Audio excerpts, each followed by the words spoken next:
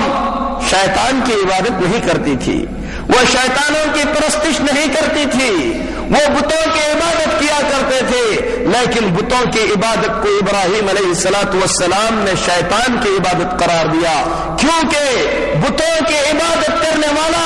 شیطان کی اطاعت اور فرما برداری میں آ کر بتوں کی عبادت کرتا ہے۔ گویا بتوں کا پجاری حقیقت میں شیطان کا پجاری ہے، اور ہر وہ شخص جو اللہ کے علاوہ کسی اور کی عبادت کرتا ہے، چاہے وہ اللہ کے اولیاء کی عبادت کرے، چاہے وہ بتوں کی عبادت کرے، در حقیقت قرآن مجید کی اس آیت کی روشنی میں میرے محترم بھائیوں وہ شیطان کی عبادت کر رہا ہے۔ اس لیے میرے محترم بھائیوں، ابراہیم علیہ السلام نے بات کو آگے سمجھاتے ہوئے فرمایا، یا ابت انی اخاف ان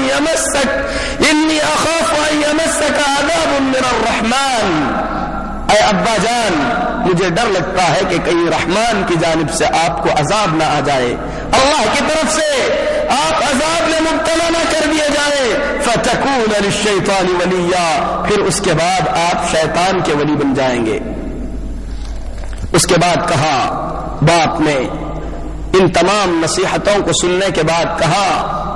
قال اراغب انت عن آلہتی یا ابراہیم، اے ابراہیم تم میرے بتوں کے خلاف کہہ رہے ہو، میرے بتوں کے خلاف جا رہے ہو، سنو، لأرجمنک، میں تمہیں رجم کر دوں گا، پتھروں سے مار کر ہلاک کر دوں گا۔ یہ ہر دور کا دستور رہا ہے کہ اہل باطل، اہل ضلالت، شرک میں ڈوبے ہوئے لوگ جب توحید کی دعوت کو سنتے ہیں، اللہ رب العالمین کے ان واضح آیات کے سامنے کوئی حجت نہیں پاتے تو داعی کو دھمکیاں دیتے ہیں، مارنے کی دھمکیاں دیتے ہیں، قتل کی سزائیں سناتے ہیں۔ ابراہیم کے باپ نے بھی کہا، اراغب انت عن آلہتی یا ابراہیم، اے ابراہیم کیا تم میرے بتوں سے منہ موڑ رہے ہو؟ لأرجمنک، میں تمہیں رجم کر کے رہوں گا، پتھروں سے مار کر ہلاک کر کے رہوں گا، وہجرنی ملیا، تم مجھے یہاں چھوڑ کر چلے جاؤ، تم میرے پاس سے دور ہو جاؤ۔ لیکن ابراہیم علیہ السلام نے اپنے باپ سے کہا، سلام علیک، آپ پر سلامتی ہو، یعنی آپ ایسی کوئی بات پھر نہیں سنیں گے جس سے آپ کو تکلیف ہو۔ ساستغفر لک ربی، میں اپنے رب کے پاس آپ کے لیے مغفرت کی دعا کروں گا۔ وہاں سے ابراہیم علیہ السلام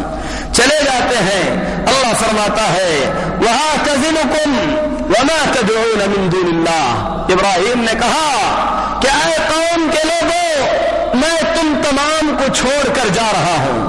اور ان تمام معبودان باطلہ کو بھی چھوڑ کر جا رہا ہوں جن معبودان باطلہ کو تم اللہ کے سوا پکارتے ہو۔ وَأَدْعُو رَبِّي، میں اپنے رب کو پکاروں گا، اپنے رب سے مانگوں گا۔ عَسَىٰ أَلَّا أَكُونَ بِدُعَاءِ رَبِّي شَقِيًّا، کیونکہ مجھے امید ہے کہ میرا رب میری دعا کو رد نہیں کرے گا۔ یہ ابراہیم علیہ السلام کی دعوت ابتدائی دعوت تھی، قوم کو کافی حد تک سمجھا چکے۔ اسی دعوت و تبلیغ کے میدان میں ابراہیم علیہ السلام ایک لمبے عرصے تک ڈٹے رہے۔ دوسرے مقام پر ابراہیم علیہ السلام کی دعوت کا ذکر کرتے ہوئے اللہ فرماتا ہے، وَقَالَ إِنَّمَا اتَّخَذْتُم مِّن دُونِ اللَّهِ أَوْثَانًا مَّوَدَّةَ بَيْنِكُمْ، ابراہیم نے اپنی قوم سے کہا کہ اے میری قوم کے لوگوں، تم جن بتوں سے دل لگا کر عبادت کر رہے ہو اس دنیاوی زندگی کے اندر، سنو یہ صرف دنیا کی زندگی تک باقی رہے گا. ثم یوم القیامت یکفر بعضکم بعضا، پھر قیامت جب آئے گی تو تم میں سے بعض کو کفر کا فتویٰ دیں گے، بعض کا انکار کریں گے، کوئی کسی کی عبادت کا اعتراف نہیں کرے گا. وَيَلْعَنُ بَعْضُكُمْ بَعْضًا، اور تم میں سے بعض پر لعن طعن کریں گے. بت، اولیاء، یہ سب کے سب جن کی عبادت دنیا میں کی جا رہی ہے، قیامت کے دن اپنے عابدوں کا انکار کریں گے، اللہ کے دربار میں کہیں گے کہ اے اللہ ہم کو معلوم بھی نہیں تھا کہ ہماری عبادت کیا کرتے تھے. اسی طریقے سے جن معبودان باطلہ کی وجہ سے سامنے جہنم نظر آئے گی، اس وقت عبادت کرنے والے ان بتوں کا انکار کریں گے. میرے محترم بھائیوں، اسی حقیقت کو بیان کرتے ہوئے ابراہیم علیہ السلام نے یہاں پر بیان فرمایا. اس کے بعد فرمایا وَمَأْوَاكُمُ النَّارُ، اے میری قوم کے لوگوں، انہی بتوں کی عبادتوں پر اگر مرو گے تو تمہارا ٹھکانہ جہنم قرار پائے گا. وَمَا لَكُم مِّن نَّاصِرِينَ، اور یہ بھی یاد رکھو کہ اس وقت تمہیں کوئی نفع نہیں پہنچا سکے گا. اسی طریقے سے اللہ رب العالمین دوسرے مقام پر ابراہیم علیہ السلام اور ان کے باپ اور قوم کے ساتھ ہوئے واقعے کو بیان کرتے ہوئے فرماتا ہے وَلَقَدْ آتَيْنَا إِبْرَاهِيمَ رُشْدَهُ مِنْ قَبْلُ وَكُنَّا بِهِ عَالِمِينَ، ہم نے ابراہیم علیہ السلام کو رشد عطا فرمایا اور ہم جانتے تھے کہ اس کے لائق ہیں. اذ قال لأبيه وقومه ما هذه التماثيل التي انتم لها عاكفون، جب ابراہیم نے اپنے باپ سے کہا، اپنے قوم سے کہا کہ یہ کیا بت ہیں جن پر تم ٹکے ہوئے ہو. قالوا وجدنا آباءنا لها عابدين، قوم کے لوگوں نے کہا کہ ابراہیم یہ چیز ہم کو اپنے بڑوں سے ملی ہے، بڑے کرتے ہوئے آئے ہیں، آبا و اجداد کرتے ہوئے آئے ہیں. قرآن مجید کو آپ کھول کر دیکھیں گے، انبیاء علیہم الصلاۃ والتسلیم کی دعوت کے جواب میں جہاں پر قوم نے مارنے کی دھمکیاں دی، وہیں پر قوم کے لوگوں نے یہ بھی کہا تھا کہ یہ ہمارے آبا و اجداد سے چلتا ہوا سلسلہ آیا ہے، ہم اس سلسلے کو توڑ نہیں سکتے، ہم نے اپنے آبا و اجداد کو اسی طریقے سے کرتے ہوئے پایا ہے. ابراہیم علیہ السلام کی قوم نے بھی یہی کہا وجدنا آباءنا لها عابدین، ہم نے اپنے باپ دادا کو ان بتوں کی عبادت کرتے ہوئے پایا ہے. تو ابراہیم علیہ السلام نے کھلے الفاظ میں کہا قال لقد کنتم انتم وآباؤکم فی ضلال مبین، ابراہیم نے کہا کہ تو سنو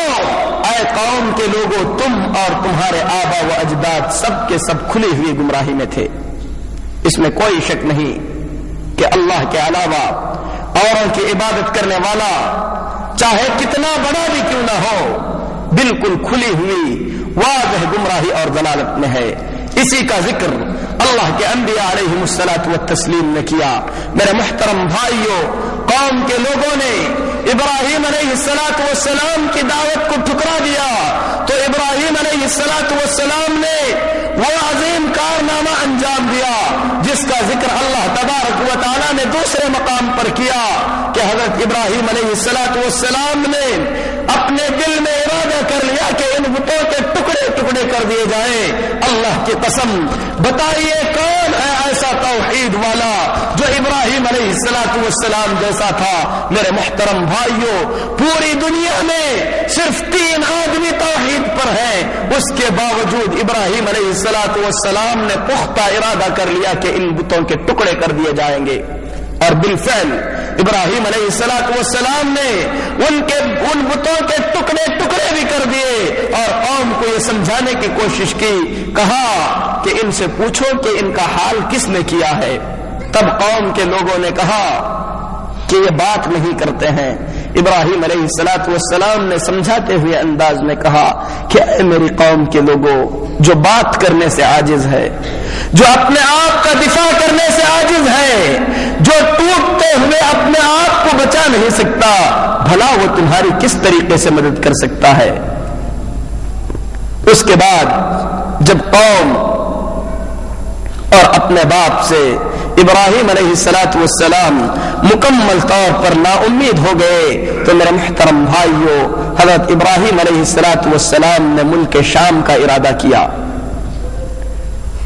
جہاں پر آج بیت المقدس ہے، اور ہم اللہ سے دعا کرتے ہیں کہ اے اللہ تو اپنے فضل و مہربانی سے تو جبار ہے، اے اللہ تیرے جبروتیت کے وسیلے سے ہم دعا کرتے ہیں کہ تو اس مقدس گھر کو یہودیوں کے ظلم و ستم سے آزاد فرما۔ میرے محترم بھائیوں، ابراہیم علیہ السلام بابل سے نکل کر ملک شام کی طرف چلے جاتے ہیں۔ ملک شام کے لوگ اس وقت ستاروں کی پرستش کیا کرتے تھے، جیسا کہ بیان کیا گیا کہ پوری دنیا اس وقت کفر اور ضلالت کی گہری کھائی میں پڑی ہوئی تھی۔ ابراہیم علیہ السلام نے اپنے باپ کو کفر اور ضلالت کی حالت میں چھوڑا، پھر اس کے بعد اللہ تبارک و تعالیٰ سے ابراہیم علیہ السلام نے اپنے باپ کی مغفرت کی دعا فرمائی۔ اللہ رب العالمین نے ابراہیم علیہ السلام کی اس دعا کو رد کر دیا، اور یہ بھی فرمایا کہ کسی نبی کے شان کے لائق نہیں ہے کہ وہ کسی مشرک کے حق میں مغفرت کی دعا فرمائے، بلکہ اللہ تبارک و تعالیٰ نے ابراہیم علیہ السلام کی زندگی کو ہم مومنوں کے لیے اسوہ اور نمونہ بتلایا ہے، تو اس کے فوراً بعد اللہ تبارک و تعالیٰ فرماتا ہے اِلَّا قَوْلَ إِبْرَاهِيمَ لِأَبِيهِ لَأَسْتَغْفِرَنَّ لَكَ، مومنوں کے لیے ابراہیم کی زندگی میں اسوہ اور نمونہ ہے، سوائے اس واقعے کو چھوڑ کر جس واقعے میں ابراہیم علیہ السلام نے اپنے باپ کے لیے مغفرت کی دعا فرمائی ہے۔ ایک پوری نبی کی زندگی کو اللہ تبارک و تعالی اسوہ اور نمونہ بتلاتا ہے، جہاں پر نبی سے غلطی سرزد ہو گئی ہے اللہ تبارک و تعالی اپنے بندوں کو تنبیہ فرماتا ہے کہ میرے نبی کی پوری زندگی کو نمونہ بنا لینا، لیکن جہاں پر میرے نبی نے غلطی کی ہے تم لوگوں کو یہ جائز نہیں ہے کہ اس کو تم اسوہ اور نمونہ بنا لو۔ اِلَّا قَوْلَ إِبْرَاهِيمَ لِأَبِيهِ، مومنوں کے لیے نہ ابراہیم کی زندگی میں اسوہ ہے سوائے اس واقعے میں، اس واقعے کو چھوڑ کر جس میں ابراہیم نے اپنے باپ سے مغفرت کی دعا فرمائی ہے۔ میرے محترم بھائیوں، قرآن مجید کی آیات سے یہ ثابت ہوتا ہے کہ ابراہیم علیہ السلام کا باپ اللہ رب العالمین کے دشمنوں میں سے ایک دشمن ہے، اسی لیے اللہ رب العالمین فرماتا ہے فَلَمَّا تَبَيَّنَ لَهُ أَنَّهُ عَدُوٌّ لِلَّهِ، جب ابراہیم کو یہ واضح ہو گیا کہ ان کا باپ اللہ کے دشمنوں میں سے ایک دشمن ہے، تَبَرَّأَ مِنْهُ، ابراہیم علیہ السلام نے اپنے باپ سے بیزاری کا اظہار فرما لیا، براءت کا اظہار فرما لیا۔ بے شک ابراہیم علیہ السلام اوّاہ منیب، اللہ کی طرف پلٹنے والے اور اللہ رب العالمین کی طرف رجوع کرنے والے بندوں میں سے ایک بندے تھے۔ ایک مومن جو اللہ کی ذات پر ایمان رکھتا ہے، میرے محترم بھائیوں، اس کے دل میں اللہ کی محبت اس کے باپ سے زیادہ، اس کے بیٹے سے زیادہ، ساری دنیا سے زیادہ ہوتی ہے۔ اللہ رب العالمین کے حکم کے خلاف وہ کبھی چلنا پسند نہیں کرتا، اسی لیے جب اللہ نے ابراہیم پر واضح کر دیا کہ اے ابراہیم تمہارا باپ اللہ کے دشمنوں میں سے ایک دشمن ہے، ابراہیم علیہ السلام نے اپنے باپ سے بیزاری کا اظہار فرما دیا۔ بخاری شریف میں اللہ کے رسول صلی اللہ علیہ وسلم بیان فرماتے ہیں کہ ابراہیم علیہ السلام قیامت کے دن اپنے باپ کو دیکھیں گے، بہت ہی زیادہ غبار آلود اور بہت ہی زیادہ بری حالت میں ہوگا، اپنے باپ کو دیکھ کر کہیں گے کہ کیا میں نے تم سے نہیں کہا تھا کہ تم اللہ کی نافرمانی نہ کرو اور میری بات مان لو۔ اس وقت ابراہیم علیہ السلام کے باپ کہیں گے کیا اے ابراہیم اب میں تمہاری بات کو ماننے کے لیے تیار ہوں۔ یہ قیامت کے دن ہر کافر اور ہر مشرک کی حسرت ہوگی، وہ اللہ سے کہے گا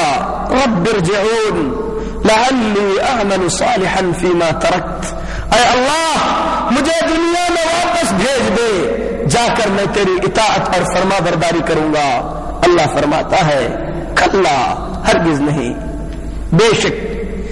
اس کے زبان سے نکلنے والی ایک بات ہے، کیونکہ اللہ تعالیٰ جانتا ہے کہ اگر کافر کو دوبارہ دنیا میں بھیجا جائے تو اس کے بعد پھر وہ اللہ رب العالمین کے نافرمانی اور ضلالت میں ہی پڑا رہے گا۔ ابراہیم علیہ السلام کے باپ ابراہیم علیہ السلام کو دیکھ کر کہیں گے کہ بیٹے آج میں تمہاری بات کو ماننے کے لیے تیار ہوں۔ اللہ کے نبی صلی اللہ علیہ وسلم فرماتے ہیں ابراہیم علیہ السلام اللہ سے کہیں گے یا ربی، اے میرے رب، انک وعدتنی اللہ تخزنی یوم یبعثون، اے اللہ تو نے وعدہ فرمایا تھا کہ قیامت کے دن تو مجھے ذلت اور رسوائی میں نہیں ڈالے گا۔